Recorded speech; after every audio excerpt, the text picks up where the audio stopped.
Welcome everyone to Dynasty the Podcast Show. I'm your host, Ira Thomas Mr. Ford.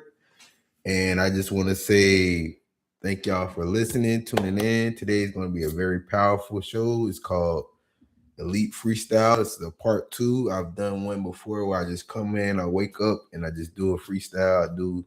I talk about real life, real things going on in the world. So it's not going to be I'm not going to speak nothing about really sports. It's going to be a lot of political things that we're speaking on today, a lot of history reviews so we understand why we're coming to this point. And, like I said, as a grown man, as a 34-year-old male with a child and a lot of nieces and nephews and a mother and a grandmother and a grandfather that's still alive and aunts and great aunts that's still alive, I have to do a great job of speaking in public and I have to be a leader for my family. That's first and foremost. I talk to y'all all the time. There's a lot of change. Unfortunately, like as a coach, as a person in the community, I get attacked all the time. My family get attacked all the time. So I have to be a little bit more offensive and a little bit more aggressive. Not saying I'm going to go out harm anybody in this world. I just have to be more upfront and be more in the lead of taking control and taking the reins from people that are spreading hate and are trying to dismantle and destroy black families and black and brown families. And we're in America, so that's what the base of it is. So there will still be a lot of change, and we're going to still work on it being changed. I don't want to leave where I was raised at, and feel like I have to be displaced just to get to have success in my life. So with that being said, we're gonna go and shout out to my child Naya Bush, my mother Regina Pope, my grandfather Ira Thomas Bush Jr. I shout him out all the time. I be on threads going in. All these fake politicians that's up here, tap dancing and not doing what they're supposed to do.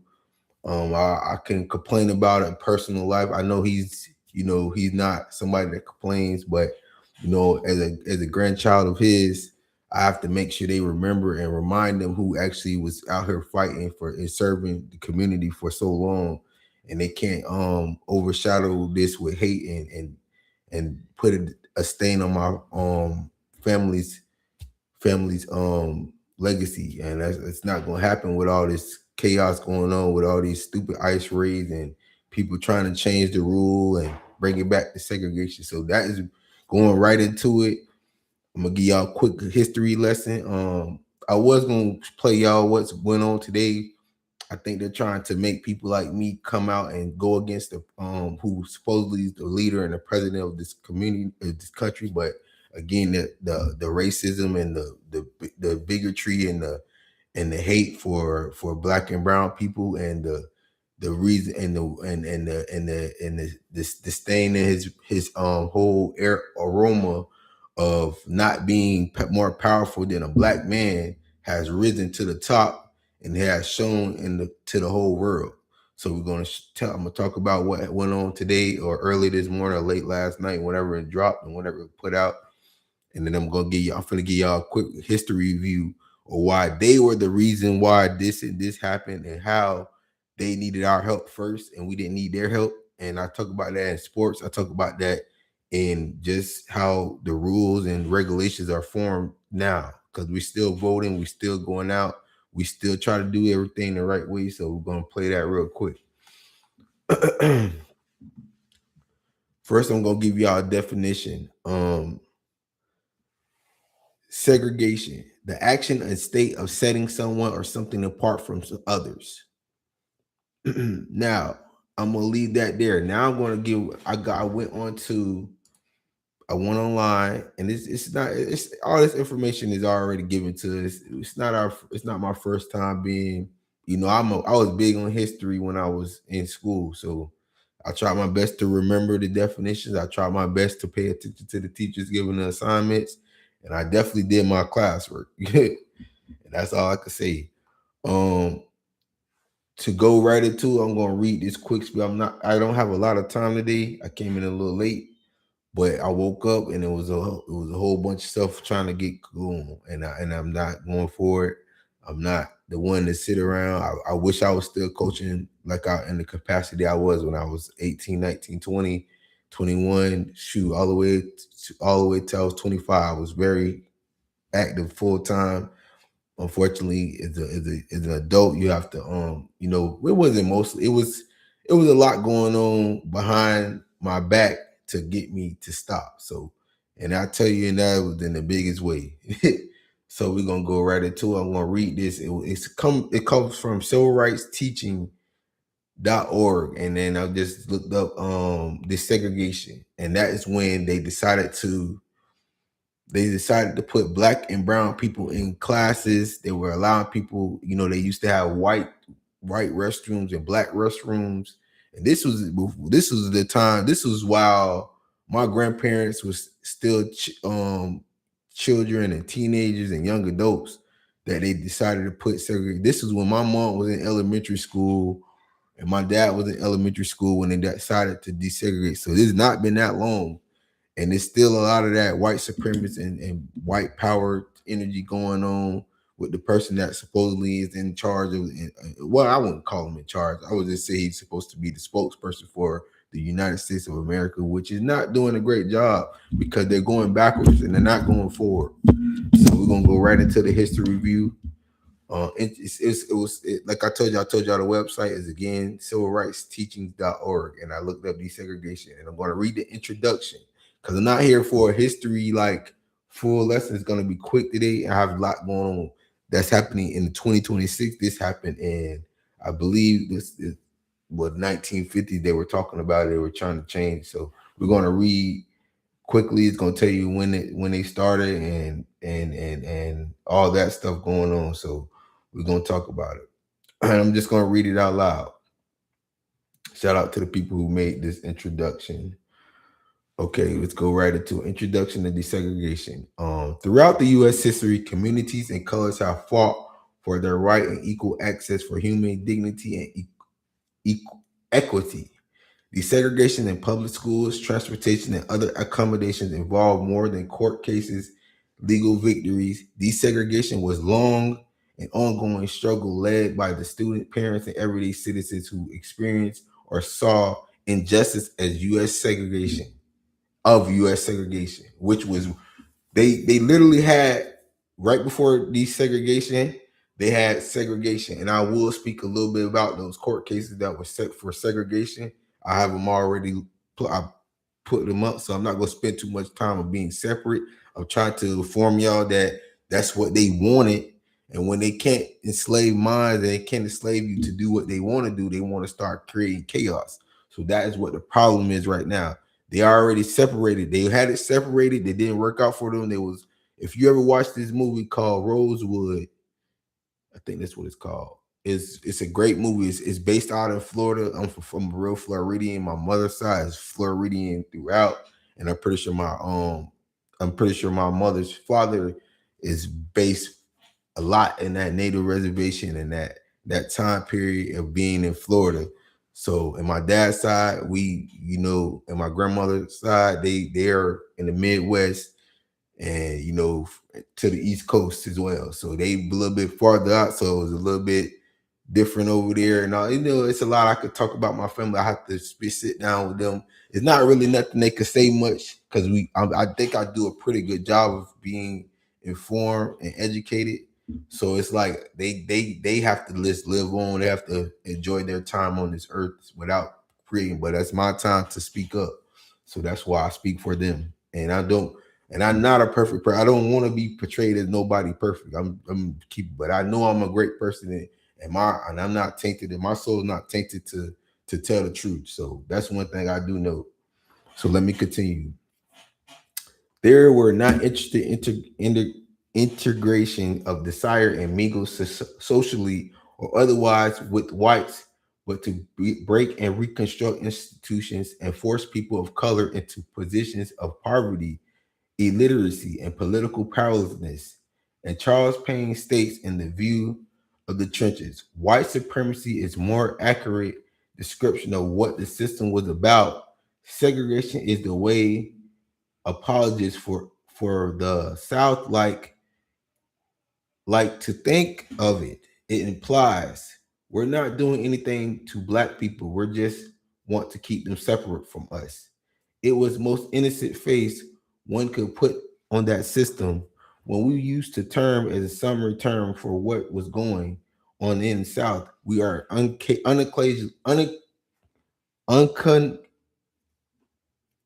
I don't know. I don't want to butcher this word. I feel like I could say it, but like I say, people want to be nosy. People want to be you. So you gotta take a deep breath and you gotta get through the process. Unconscious. I'm adopting and preferred emphasis in the 19th century of white supremacist leadership. And again, you could go look this up and you can read it yourself if you did not understand what I was talking about. If to continue, if segregation is a poor way to describe the problem, integration may not tell us much about the solution. It's not at all clear what proportion of Black population was interested in integration and general goal. Africa African Americans have wanted access to the privilege that the white people have enjoyed and have been interested in integration as a possible avenue to those privileges. But the view is different from seeing integration and important in this in itself. It's a little bit more I gotta read, so I'm gonna break that down real quick. Basically, what I was just saying, we're still trying to figure out why they're stopping people like me, because I've been a coach for a very long time.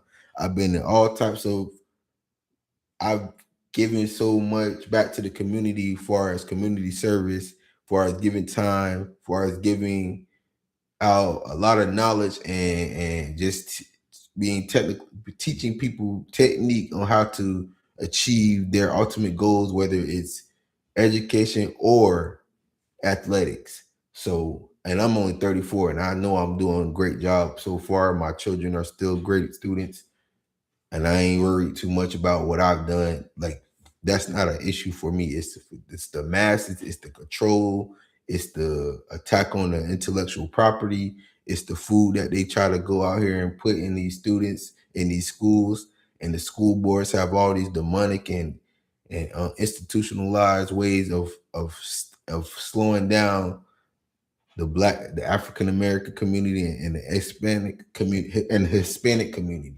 So and it's other, agents probably got a little bit better control of it. Not saying they're they don't have people that get, you know, tried for being not from American or being from a different country. I'm just saying, that people come full force when they get tried and they don't play by their money. So that's one thing I do know. Now let's continue. While segregation did not occur uniformly across the United States, the denial and equal access to the public accommodations had everything to do with race, ethnicity, and the national origin. The public accommodations are those spaces and resources intended for all members of society, particularly for those that are supported by taxpayers. The experience of Latina and Hispanic communities in California, New Mexico, and other parts of Southwest, the formation of the Indian reservation redialing, and the Jim Crow, and to demonstrate the deliberate segregation of communities of color in the U.S. life. In many cases, Native, Latina, and Asian communities were classified with the Black people message and excluded from so-called white facilities and maintain and promote white supremacy. This was the case in North as Thomas J. I don't want to mess up that person's name because he might be, we might need to do a little bit more research than I got. Thomas J.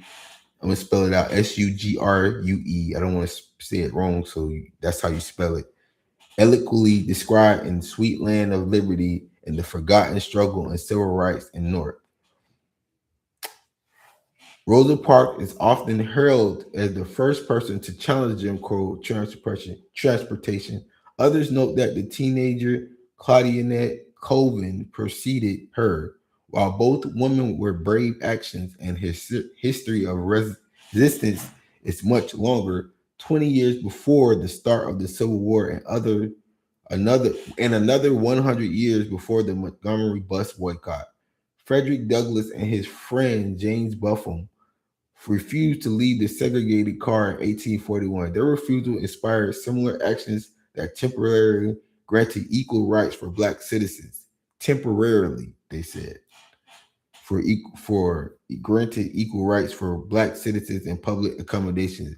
Our transportation protest timeline offers students dozens more examples of individual challenge segregation in public transportation, such as Ida B. Wells, Elizabeth Jennings, and Maggie Lena Walker, Polly Murray, and Jackie Robinson.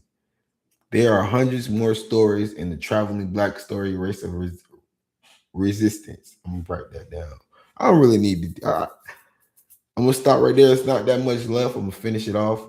But basically, what I said, I already have the knowledge of this stuff. Is I just want the other races that they put in there: Latino, Native, Asians. These are all considered black people when they came to this country. So when you hop on the European white side and you out here trying to put up a Ku Klux Klan uniform with the whites, and you think you all into this Greek community or whatever you trying to fit in, whatever they trying to put in your face, it's unnecessary. You're already considered a black. You're already considered less than a human to these people that you're out here tap dancing for, that you're out here being gay for, that you're out here destroying your legacy or your whole ethnic background and what you come from in your country that's out there that need your help by coming here to be educated, to be successful, to bring resources and to spread resources throughout this world. That's what your job is when you come to the United States of America. You're supposed to be speaking up.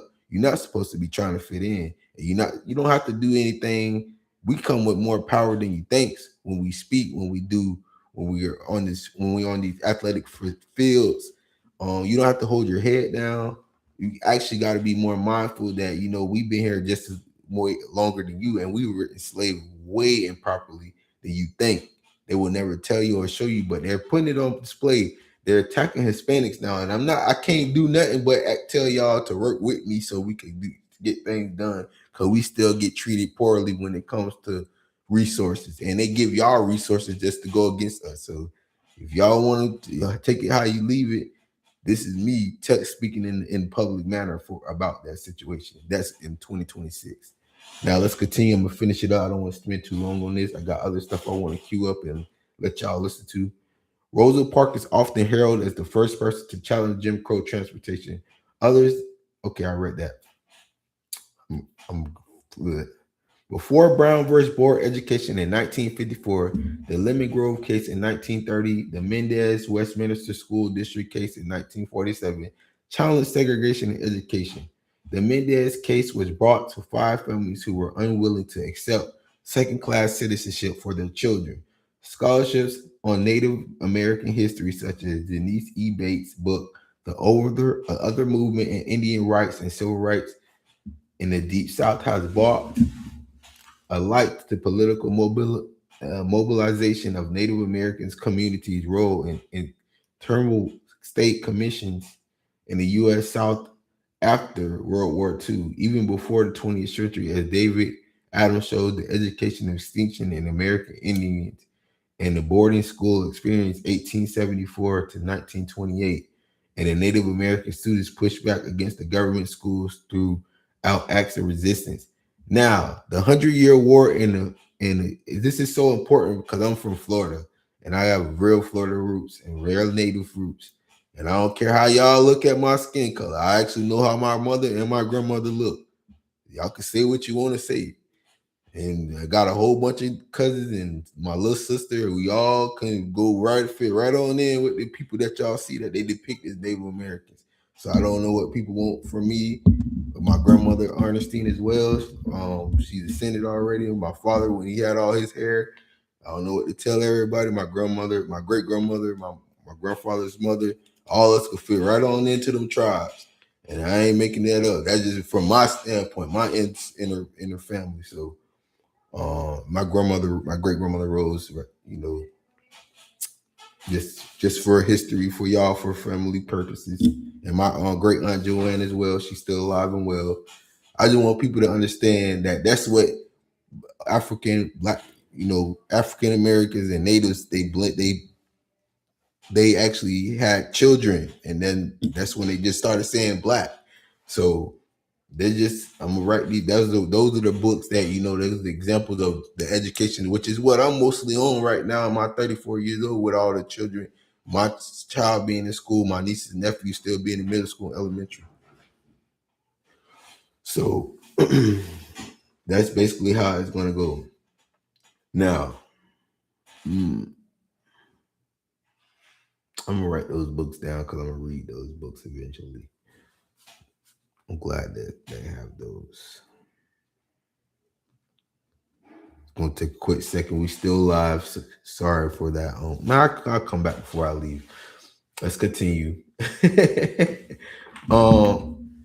Now, like I said, I think this is enough. They spoke a little bit about. I'm gonna read a little bit about the segregation, and I'm glad they mentioned that the education system is the way that they change. Look, they had slavery, slave farms, segregation, all that stuff going on in the 1800s. They were like, it was like a wild wild west, but it was like people were calling themselves being separate, but they were out here killing black and natives from the Midwest back to the East, all the way down to the South. They were killing and enslaving still. So they was calling it this, but it was this court case and that court case and this court case and that, you know what I'm saying? It was just like one of them time periods where they were not listening to no rules. And I feel like they're doing it in a whole different way now. You know what I'm saying? So we have to be mindful. And they still want to practice those tactics. And we still have to make sure we're fighting back properly. And you know, that's all, you know, I'm here just to inform and educate those on those things. You know, and that's my biggest goal is to let people know, you know, I get attacked all the time. You know what I'm saying? My child got attacked in school. And you know, I don't have no control over the mother of my child that does not, probably basically the opposite of what I would do. And then I have to fight this. I have to go to a crooked county that in Broward that I'm going to always disrespect and stomp on and try to dismantle and destroy any kind of authority over there for the disrespect of my family. So you never hear me speak kindly about nobody in Broward. You know, they have a mayor over there in Pompano he likes gay men, so he has to support gay and they out here trying to switch gay men to females, children like my child, because she's so powerful. And they have people in the school the same way. You know, that's what I don't get about people who want to sell out for money, who wants to fit in. You know, once you have a child, that's the real right there. Yes, your real right there. You have to lead with that, and then you go out into the real, and you go out here and demonstrate and elevate. You know, unfortunately, I have to put people like that in their place because they're not as educated as me. They didn't get raised as properly as me, and my child still is educated, and she still got raised by me. So, you know, that's just an example for me. Now let's read some of this segregation stuff. I'm gonna pick two of them. It's like cases, so I'm gonna read them out. Okay, the National Negro Committee, 1909. I'm gonna read this out. In 1908, a socialist, William English Walling, published an expose about a bloody race riot in Springfield, Illinois. Shout out to Illinois. You know, you know, that's a nice state. It's a lot of strength over there for the Black Hispanic community. As a result, in January 1909, an interracial group assembled in an apartment to discuss proposals for an organization that will advocate for the civil and political rights of African Americans. The group decided to issue a call for a national conference for a senti- for a centennial of Abraham Lincoln's birth, February 12, 1909. As a result of the call, the National Negro Conference was held in New York, May 31st and June 1st, 1909, and second annual meeting, May 12, 1910. The committee adopted the formal name of the organization, the National Association for the Advancement of Colored People, NAACP. Among the first to imitate and immediate steps listed in the bottom founding document that there are equal education opportunities for all states and public school expend- expenditure be the same for the Negro and white child. So basically, this is when the NAACP committee was formed, and they was gearing up. They was in the process for them 2 years, 1909, 1910. I like this is just catch my eye because I always know, it took a long process just for people to get to this point. But that doesn't deter that there's still not a fight for, just having human rights and, what I'm saying, being on that wave of like change, because they always trying to say it's temporary, but nothing's temporary when you're trying to say we're less than a person and we're more powerful than the people who's saying it. So it doesn't make any sense. It's counterproductive. But let's move on. Read one more because I want to get to today's petty and straw man story that they finna try to cover up, because that straw man story and that was a backfire. That's why we having this educational. This is why we educating first before we put y'all.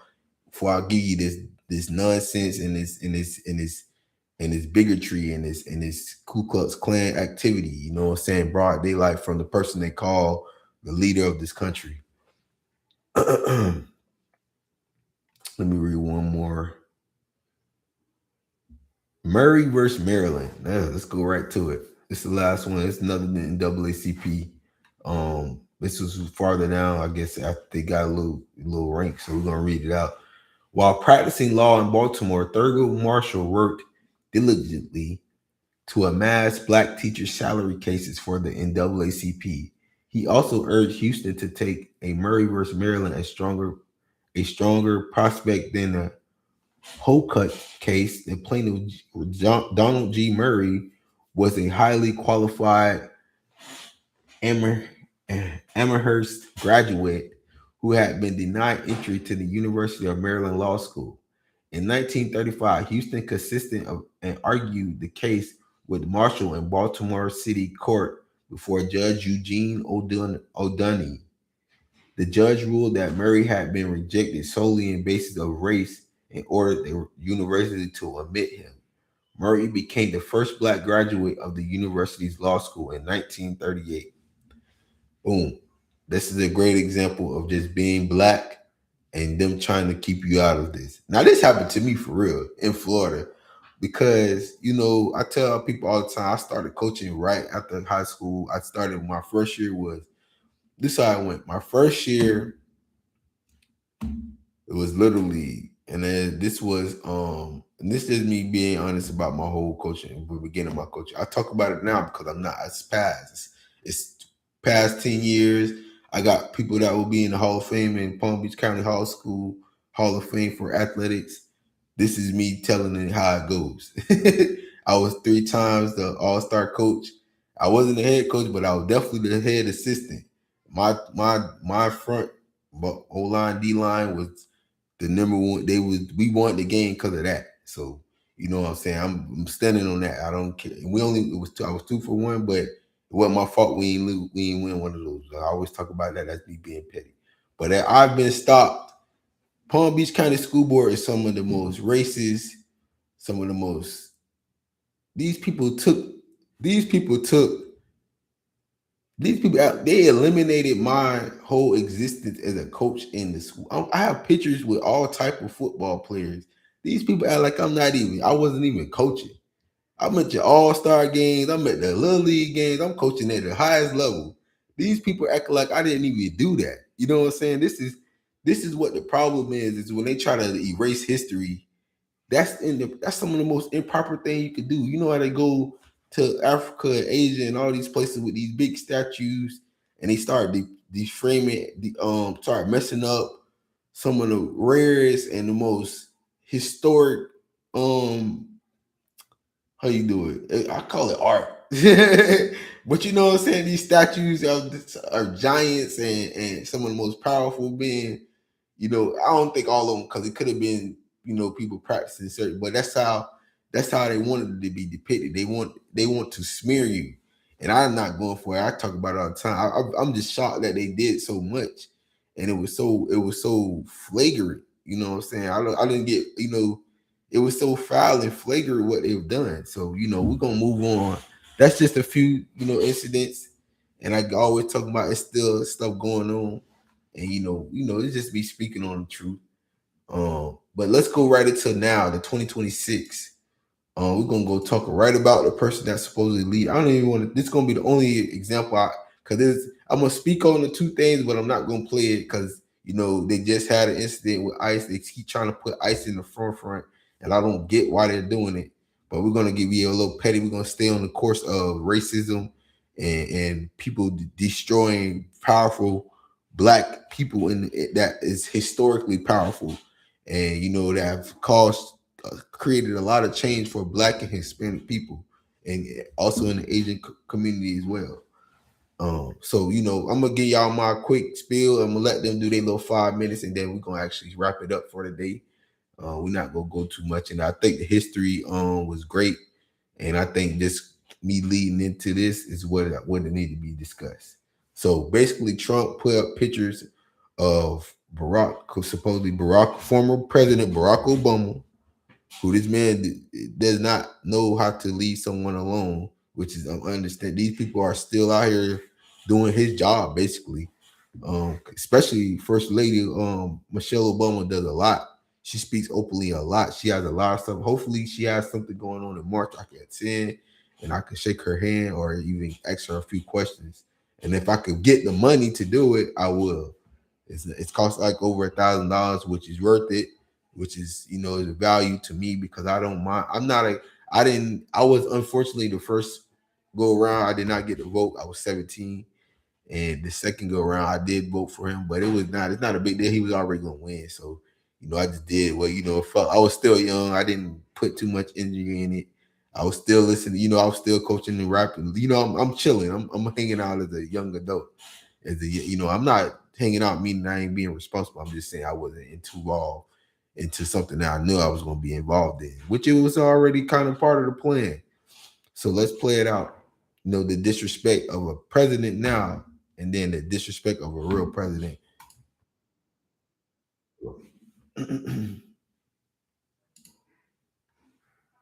He basically put up pictures calling, white, how people they had to used to put cartoons of black people being depicted as monkeys, and he kind of went that route. So I'm gonna let them talk about it into details because I don't really care for it. I just have it's a big problem when you are supposed to be leading the country and you can go into that realm of nonsense of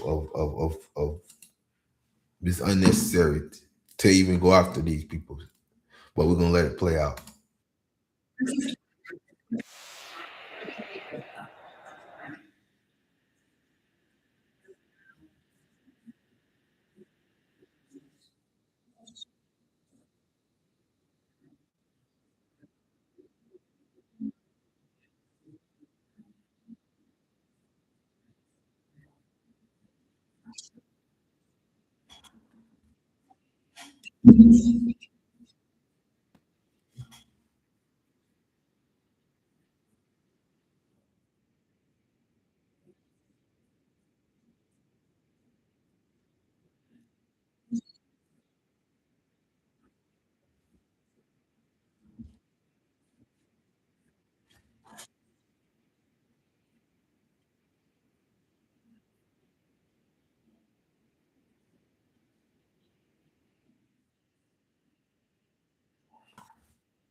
Okay.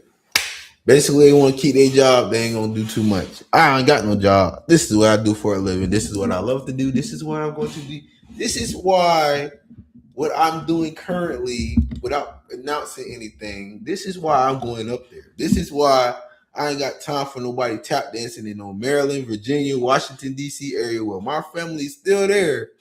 My great aunt still live there. My grandfather is from Virginia. You're not gonna destroy my family like this because he fought. They did a lot to stop wars, to stop chaos. You're not finna come up here doing all this. So hey, I can past, meaning the Barack and his wife is already moved on. I'm pretty sure they laughed. I'm pretty sure they gonna take the disrespect and that's how they took it.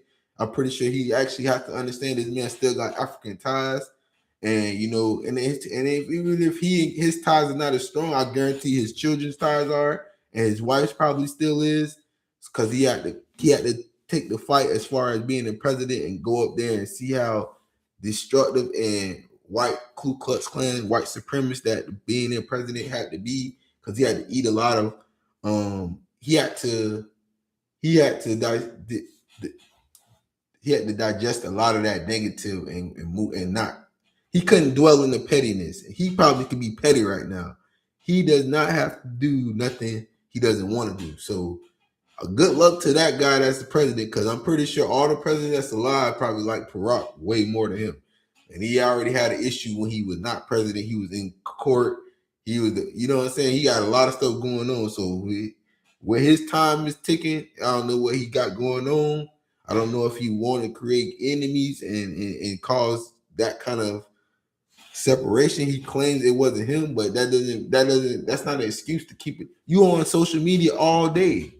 You literally used to be. I don't even look at Twitter. They didn't even want me speaking on Twitter, but I could come on here and speak anytime. YouTube, it's other stuff that I ain't even monetized yet. I'm not trying to get money yet because this is important messages. I'm not finna stand. Let's put it like this: y'all got the information. They do it to themselves. That's one of my favorite things, I think, and I be sick of seeing how people they could easily work with some people. They could actually. I would try to be best friends with Barack if I was Trump. If I was Trump, I would never go against Barack. He has the key to the so many black communities, and you want to go against this guy for your own whites, your old good old boys Ku Klux Klan team. You know what I'm saying? Like they ain't even strong enough. They ain't even strong. They not strong. In my generation, my 30, my age, from age 25 to age 40, y'all ain't not as strong as y'all think. Doing stuff, doing hexing and stealing money, cool.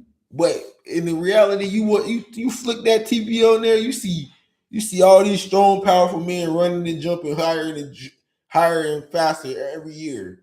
You cannot. It's like you can't comprehend, and then you can't even mess with our women intellectually. You have to do through so many. You have to jump through so many hoops to destroy their mental and to put them against the black men.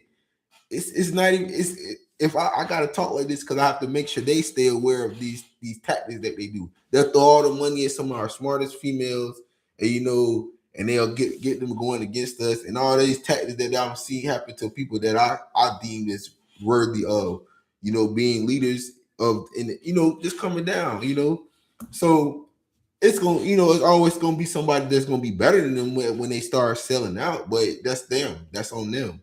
And I could leave it at that. I don't want to go too much into it. But y'all got it. Y'all got the history lesson. Y'all got, what's going on. There's no more desegregation. It's segregation again. If y'all ain't seen that, it's segregation all the way. If you don't understand what side you on, it's one side and then there's everybody else to them. You get what I'm saying? And we got to figure out how we got to coexist and work together so we could topple them so easily now. And we don't have to listen to nothing. They say this man's put in power by the people, not by no one group of white supremacist Ku Klux Klan good old boys club. That's not it. That's not the group that only you had to shake hands with so many Hispanic and black people to get that position. And you probably cheated on the way there. But it's okay. Everything comes to light, you know what I'm saying? So You can't hide. You got to be who you really are. So, that's all I can say. I appreciate y'all listening in. This is Dynasty the Podcast Show. I am your host, Ira Bush. Like I said, man, I put real work in this podcast. This is definitely a powerful show. I hope y'all listening. I appreciate who did listen, who knows that I come from a very genuine position. And yeah, I see y'all on next show.